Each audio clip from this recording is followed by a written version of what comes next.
Hey guys, what's up? Nick here once again, and this is going to be my comparison between the Razer Basilisk Ultimate or Wireless Edition and the regular Logitech G502 gaming mouse.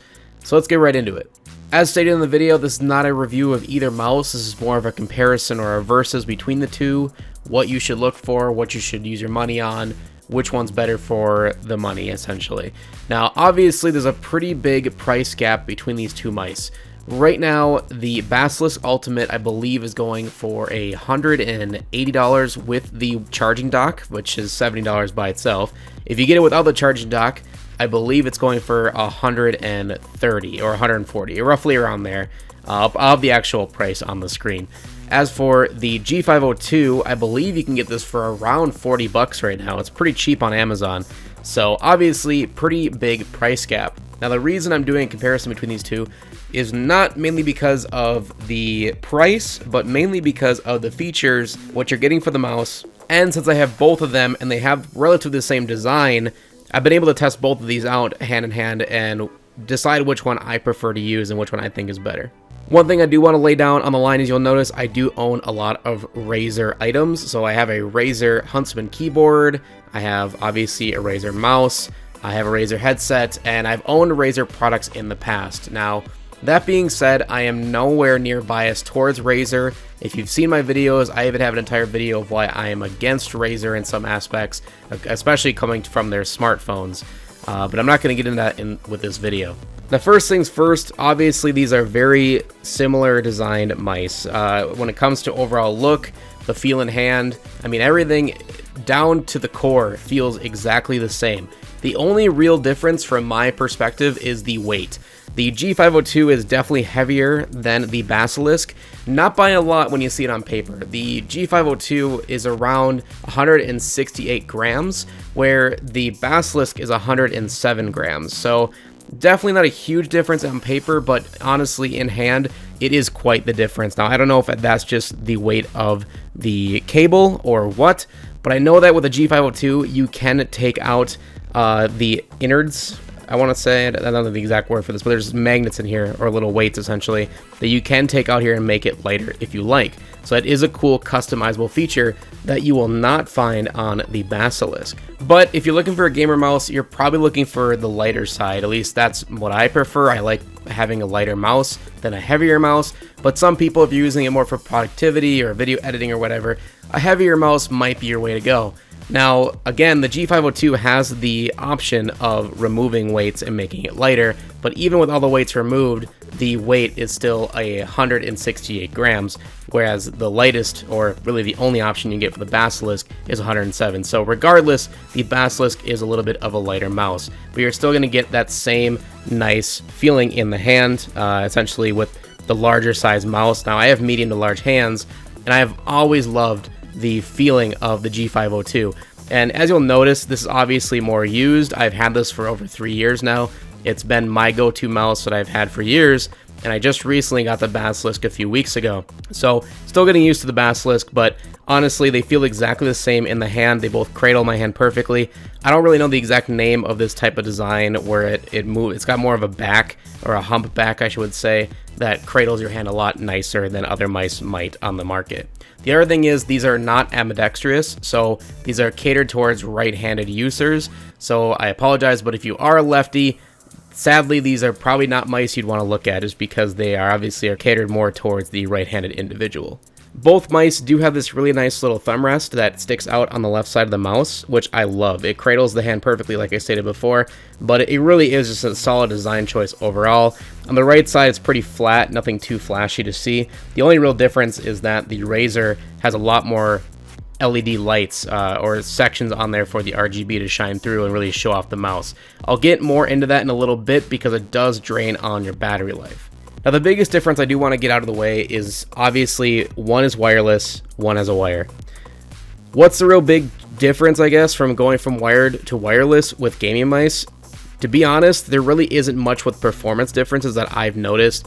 Razer claims that their wireless mice are faster than wired mice can go.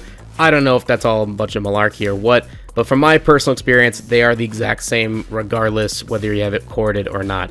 However, there are obviously benefits of wireless mice, including you don't get snagged up on your wire, and you don't have this ugly wire running around in your desk everywhere. So that is a huge, huge benefit towards the Razer Basilisk over the G502, because you don't have to worry about the wire. The other huge difference is that with the wire, there's obviously going to be issues where it can start rubbing on the desk over time. And being that it is a nice braided cable, I will admit it's a nice cable, and it's lasted me well over 3 years. As you can see, it's definitely started to fade, and it's always rubbed against the back of my desk for as long as I've had it. And even though personally I've never run into issues with my wire snagging on things on my desk, it still is an eyesore, and having a wireless mouse just makes you feel a lot more free.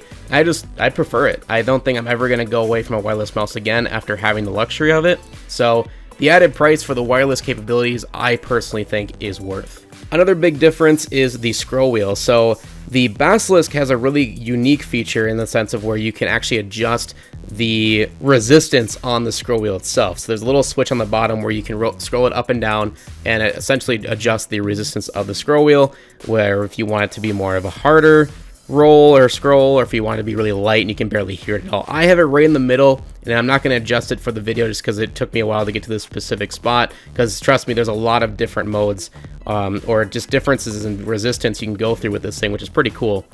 Now, even at the lightest setting where you can't even hear it when it's scrolling, it still is not the same as Logitech's infinite roll that they have claimed. So their infinite roll is essentially just a switch. You click it in, and then their scroll wheel will literally scroll pretty much forever, kind of like on a bearing on a skateboard wheel if you think of it that way.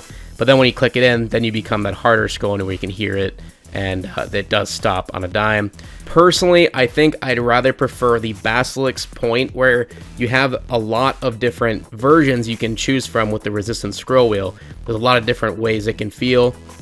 Obviously, I do love the infinite scroll, and a lot of people do love it. I never use it, honestly, other than just toying with it when I wanted something to fidget with when I was thinking or whatever. So I would never practically use this feature when I'm actually scrolling on web pages or in video games. But you know, I'm not everybody, and I understand why people do use it. When it comes to the Basilisk, though, again, I prefer this just because I can have it to any resistance that I feel like having it. If I want it to be quiet and silent, I can move the resistance meter and have it a lot lighter, yada, yada, yada. But again, I prefer it right in the middle, where I do feel that satisfying clicking sound when you're scrolling with the wheel. And obviously, as in video games, it helps not do accidental scrolls to like switch weapons or something weird like that in an FPS. So again, I think Basilisk takes this in that round versus a scroll wheel just because of the resistance changes. But I do understand some people really enjoy that infinite scroll, and it is very cool and very unique. Again, talking about buttons and features, once again, these are very similar mice. They both have 11 buttons to configure and mess around with in the settings in their proprietary softwares. Both of them have DPI switches on the fly. So on the top of the mice, you have a button that essentially you can scroll through, or click on, I should say, that goes through the different DPI settings you have set in the software. Both of them carry that feature. Biggest difference with the DPI is the Basilisk can go up to 20,000 DPI. Not sure why you'd ever do that, but it is an option, whereas the G502 only goes to 12,000, so definitely keep that in mind. Both of them have a polling rate of 1000 Hz, so that's good. There's no disadvantage there between the two mice. And really the only big difference is on the side here. So on the G502, there's a sniper button, they call it. Essentially, it's just an extra macro button you can click in and use that to pull your DPI down if you're trying to get a specific shot in an FPS or something.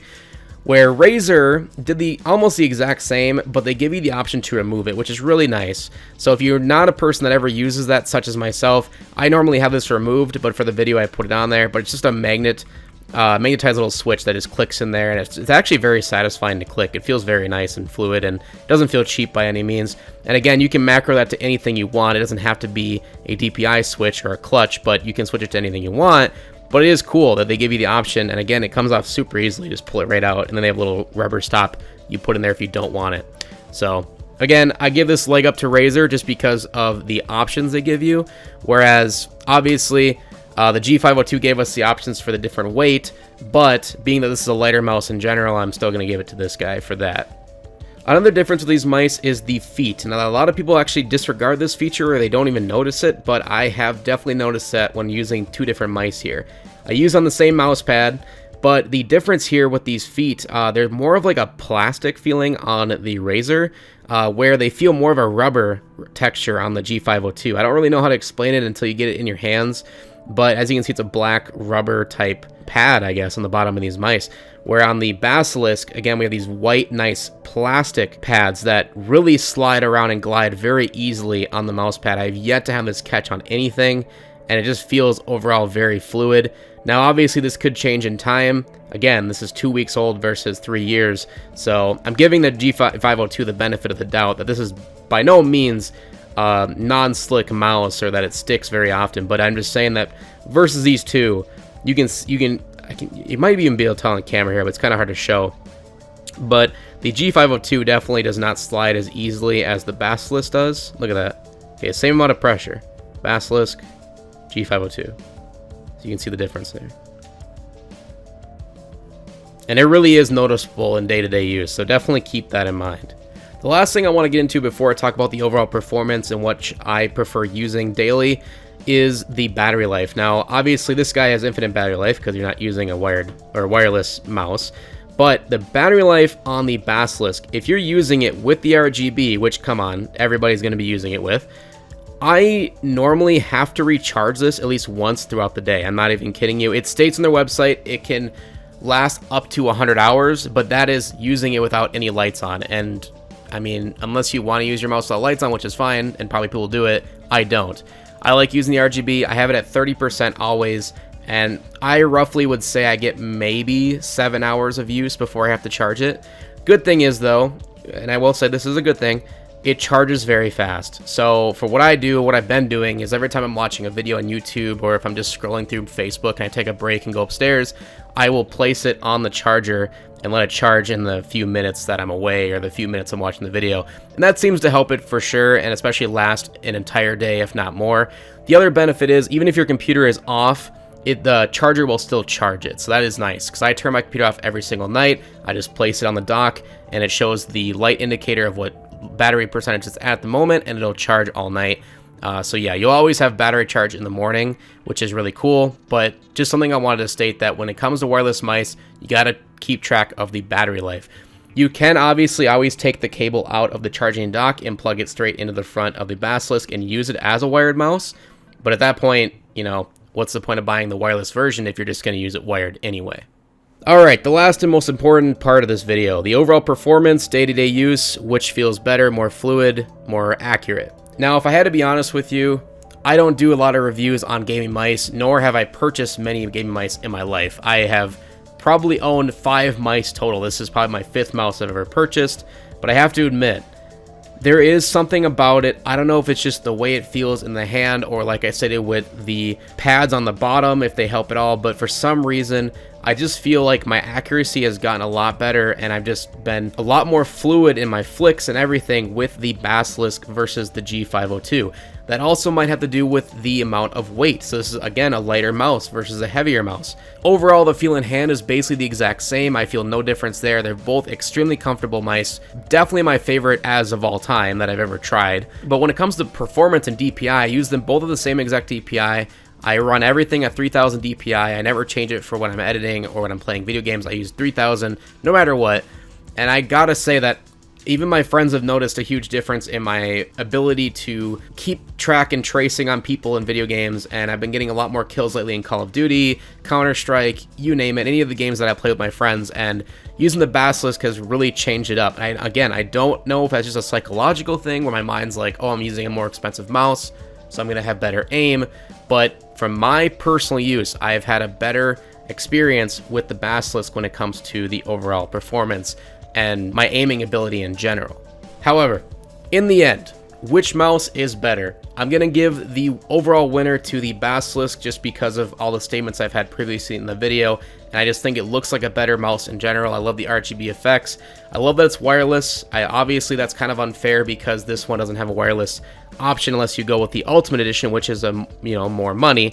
However, I'm going to say that the G502 is an amazing mouse. If you are a beginner, if you're looking for just an overall gaming mouse that'll get the job done, you don't want to spend an arm and a leg on a mouse, or get a wireless version per se, you're fine with a wired option, I would say the G502 is the one to go with, just because, again, I've had this for over 3 years. It still works just fine. It feels amazing in the hand. It's by far the most comfortable mouse of all time next to the Basilisk here. And it still holds up to this day with the DPI, the sensitivity. The only downsides really are the weight of the mouse is a little bit too heavy for my liking, and you're confined to a braided cable. You don't have that wireless functionality. So if you're somebody out there that was like me and you're looking for a wireless option, I personally think the Basilisk is the way to go. Now, if you're a Logitech diehard, you don't want to go to Razer, maybe you hate their products or whatnot, I would highly recommend getting the wireless version of the G502. I believe it's just called the Ultimate Edition, because from what I've seen, they're relatively the same in price. I just personally would go with the Razer product after using it for a couple weeks now and seeing their features versus Logitech's versions. So that is my video comparison of the Basilisk versus the Logitech G502. Please let me know in the comment section below if there's anything that I might have missed in this comparison, any specific questions you have with these two mice, which one you should buy. I will gladly reply to every single comment I see. Leave a like to show your support as always. Subscribe and hit that notification bell so you don't miss the next upload. And hope to see you guys in the next one. Peace out.